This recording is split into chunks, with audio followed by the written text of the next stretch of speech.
Bonjour à tous. Aujourd'hui, nous allons voir que les personnes en situation de handicap et notamment les personnes en situation de handicap visuel n'aiment pas que vous fassiez pour, mais que vous fassiez avec. Donc pour ça, je vais vous donner quelques exemples de la vie quotidienne.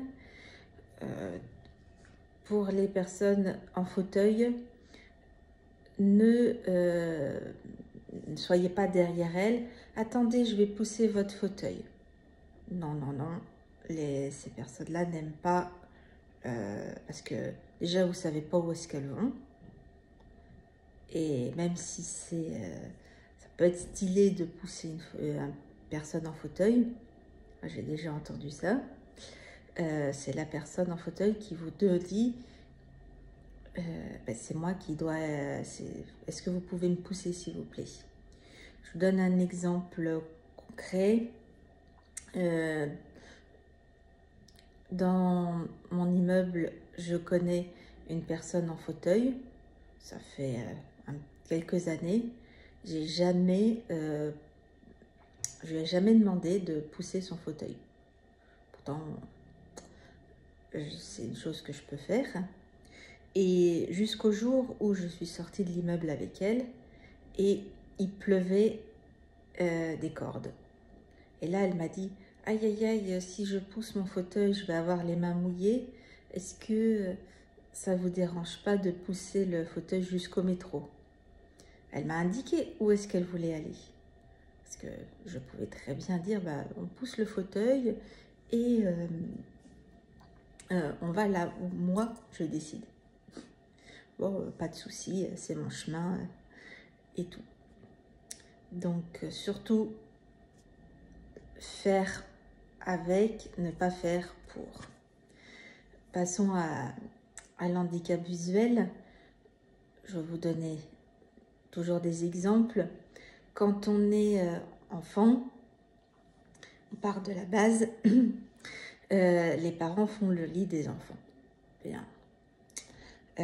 Quand on voit comment les parents font le lit, éventuellement on fait avec eux, et après on décide de le faire tout seul. On a vu, on fait. Nous, on a besoin que vous fassiez avec nous, que vous nous expliquiez comment faire, comment mettre les oreillers dans la housse. Tiens, j'en ai mis un, fais l'autre. Il faut regarder si on n'a pas de plis sur les draps et tout. Et généralement, faire un côté du lit. Voilà, j'ai fait un côté, regarde comment c'est fait, fais l'autre côté. On a besoin de toucher ce que vous faites pour apprendre après à faire comme il faut. Pareil pour la cuisine. Ah viens ma chérie m'aider à éplucher des légumes. Je te donne des pommes de terre. Voilà à quoi ressemble une pomme de terre épluchée. Avec cet outil, je veux que tu fasses la même chose avec les 5 autres restantes. Et là, on va le faire. Et si il reste de la peau, on va vous demander, est-ce qu'il reste de la peau? Et vous allez dire, ah oui, il en reste là. Et vous allez mettre le doigt là où il y a la peau. Vous n'allez pas dire, oh c'est très bien, tu as bien épluché. Et puis, dans notre dos, vous allez finir d'éplucher les pommes de terre. On va entendre que vous épluchez les pommes de terre. On ne va pas être content. Donc, essayez de faire faire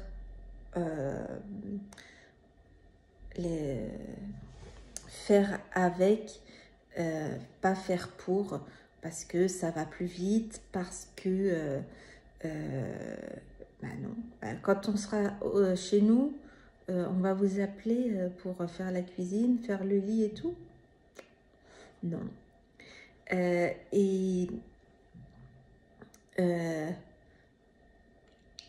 Aussi, quand on a des documents à lire, du courrier, qu'on vous demande en tant que voyant, est-ce que vous pouvez nous lire le document?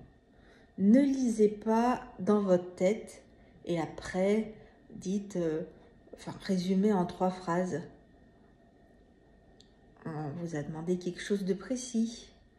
On ne vous a pas demandé de résumer le document en question. Et dernier exemple, quand vous voyez une personne avec une canne blanche ou un chien dans la rue et que vous souhaitez le guider,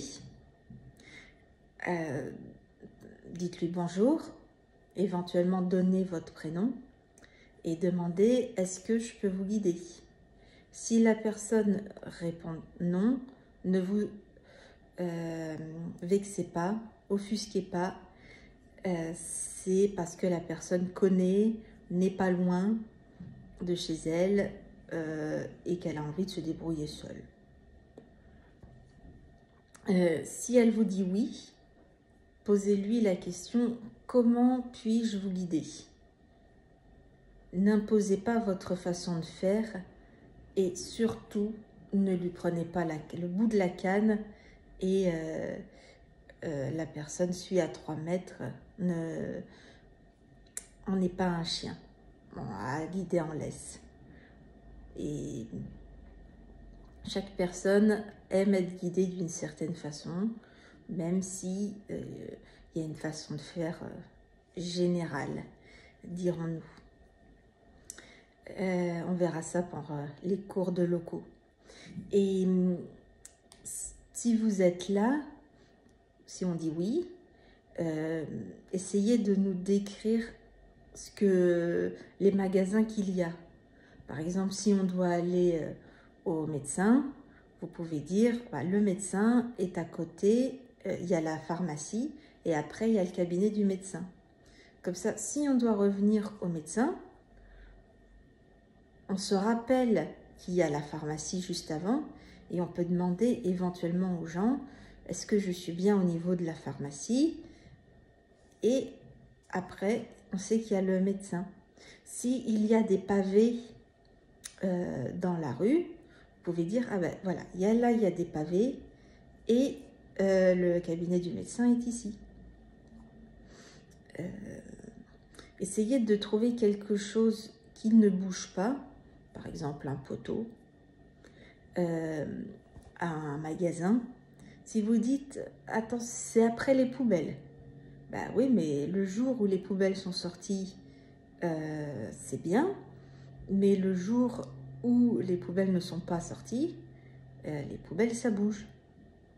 Pareil, s'il y a une voiture qui est garée sur le trottoir, c'est pareil, ça bouge, c'est pas un élément fixe. Voilà, donc pensez faire avec, ne pas faire pour. Et faire surtout ce que la personne vous demande.